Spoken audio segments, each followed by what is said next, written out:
ఇక ఆంధ్రప్రదేశ్ ముఖ్యమంత్రిగా బాధ్యతలు స్వీకరించిన వెంటనే మెగా డిఎస్సి ఫైల్పై చంద్రబాబు నాయుడు సంతకం చేయడంతో రాష్ట్ర వ్యాప్తంగా అభ్యర్థుల్లో ఆనందం వెల్లివిరిసింది. చంద్రబాబు, పవన్ కళ్యాణ్ చిత్రపటాలకు పాలాభిషేకం చేస్తున్నారు. ఈ నేపథ్యంలో డిఎస్సికి సంబంధించిన పూర్తి వివరాలు వెల్లడయ్యాయి. మొత్తం 16,347 ఖాళీ పోస్టులను భర్తీ చేయనున్నారు. ఇందులో 7,725 school assistant, 6,371 SGT, 1,781 TGT, 286 PGT, 52 principals, 132 PET పోస్టులు ఉన్నాయి.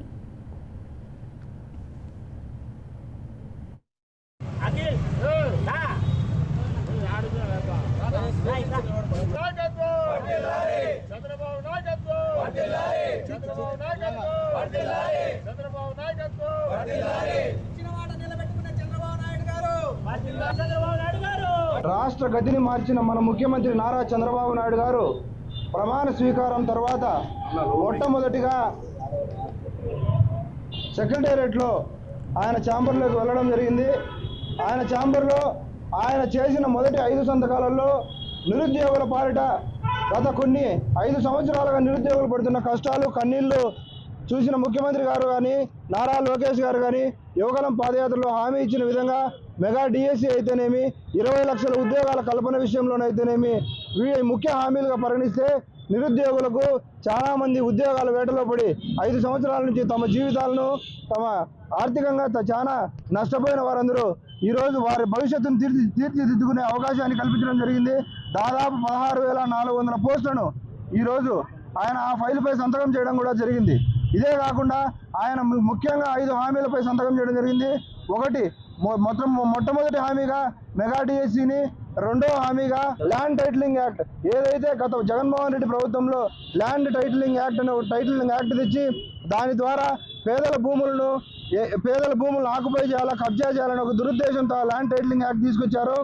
ఒక మంచి భవిష్యత్తు నిర్మించడానికి తాను ముఖ్యమంత్రి అయినటువంటి మొదటి రోజే మెగా డిఎస్సి అనే ఫైల్ మీద సంతకం పెట్టేసి లక్షలాది మంది నిరుద్యోగుల కుటుంబాలలో ఈరోజు వెలుగులు నింపేటందుకు శ్రీకారం చుట్టినటువంటి మన గౌరవ ముఖ్యమంత్రి వర్యులు నారా చంద్రబాబు నాయుడు గారికి శుభాకాంక్షలు తెలుపుతూ, అదేవిధంగా కడప నగరంలో ఈరోజు చంద్రబాబు నాయుడు గారి చిత్రపటానికి పాలాభిషేకం నిరుద్యోగ యువతతో కలిసి చేయడం అనేది చాలా సంతోషంగా ఈరోజు వ్యక్తం చేస్తా ఉన్నాం. ఎందుకంటే గత 5 సంవత్సరాల పరిపాలనలో నిరుద్యోగులు ఈ యొక్క ఉద్యోగ అవకాశాలు లేక, ఉపాధి లేక ఉద్యోగాల కోసం ఎన్నో కోచింగ్ సెంటర్లలో 5 సంవత్సరాల పాటు మగ్గిపోయినటువంటి నిరుద్యోగులకి ఈరోజు వెలుగులు నింపుతూ ఒక సువర్ణ అక్షరాలుగా ఈరోజు మన ముఖ్యమంత్రి చంద్రబాబు నాయుడు గారు వారికి ఒక డిఎస్సి నోటిఫికేషన్ దాదాపు 16,387 పోస్టులకి ఇవ్వడం అనేది చారిత్రాత్మకమైనటువంటి నిర్ణయం. ఒక మంచి భవిష్యత్తు నిర్మించడానికి తాను ముఖ్యమంత్రి అయినటువంటి మొదటి రోజే మెగా డిఎస్సి అనే ఫైల్. సో నా పేరు మస్తాన్ షరీఫ్. నేను శ్రీనివాస ఇంగ్లీష్ మీడియం హై స్కూల్లో మ్యాథ్స్ టీచర్గా పనిచేస్తున్నాను.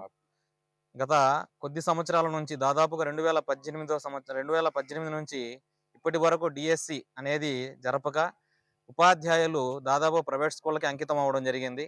ఈ సందర్భంగా మన ప్రస్తుత ముఖ్యమంత్రి నారా చంద్రబాబు నాయుడు గారు ఎన్నికల హామీలో డిఎస్సి, మెగా డిఎస్సి మీద మొదటి సంతకం చేస్తామని చెప్పారు.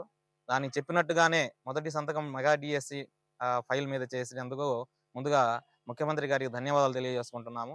ఈ ప్రక్రియను కూడా త్వరగా పూర్తి చేసి త్వరగా డిఎస్సి వేసి మాలాంటి నిరుద్యోగులకు ఉద్యోగాలు పూర్తి చేయాల్సిందిగా మరీ తెలియజేసుకుంటూ మరొకసారి ఈ నిరుద్యోగ వ్యవస్థ నిర్మూలించడానికి మొదటి సంతకం డిఎస్సి మీద పెట్టినందుకు గాను మాకు ధన్యవాదాలు తెలియజేసుకుంటున్నాం. 2018 తర్వాత మన ఏపీలో టీచర్ల భర్తీ అనేది డిఎస్సి అనేది జరగలేదు.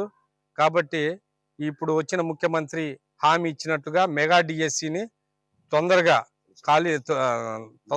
ఖాళీలు సేకరణ చేసి దాన్ని కంప్లీట్ చేయాల్సిందిగా కోరుచున్నాం. నా పేరు మల్లికార్జున, ఎంఏ బిఈడి చేస్తున్నాను. ఎన్నో 5-6 సంవత్సరాలుగా మేము డిఎస్సి కోసము ఎదురు చూస్తున్నామే కానీ మా కళ్ళు కాయలు కాసిపోయాయి. 2018 సంవత్సరంలో తప్ప ఇప్పటి వరకు డిఎస్సి అనే మాటే లేదు. ఈ విధంగా ఎంతోమంది టీటీసీలు చేశారు, వీఈడి చేశారు, ఎంఏలు చేశారు, కానీ ఉద్యోగం లభించక రోడ్ల మీద పడి నిరుద్యోగులుగా బతుకుతున్నారు. ప్రైవేట్ స్కూళ్ళలో చాలని జీతాలతో మేము పనులు చేసుకుంటూ కాలయాపన చేస్తున్నాము. కాబట్టి మొట్టమొదటి సంతకము గౌరవ ముఖ్యమంత్రి వర్యులు నారా చంద్రబాబు నాయుడు గారు ఈరోజు 4:45 మెగా డిఎస్సి పైన తొలి సంతకం చేస్తున్నారనే విషయం తెలిసి నిరుద్యోగులందరూ కూడా హర్షాన్ని వ్యక్తం చేస్తున్నారు.